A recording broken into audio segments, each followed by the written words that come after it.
Был стук, нет стук. Давно этого хотел сделать. Яички быстро приходят в негодность с рулевыми концами. Сделаю это сейчас.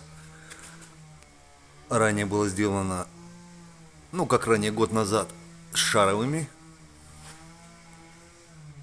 Шаровые куплены по низу рынка, сделаны в них таотницы.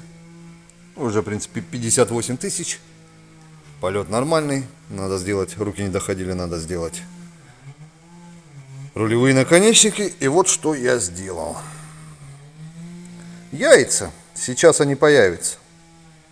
Поставил сюда таотницы. Давно это хотел сделать. Единственное, я рекомендую, если у вас пластиковая задница на яйцах, не очень хорошо получается. А так в среднем неплохо. Посмотрим, сколько проиграют.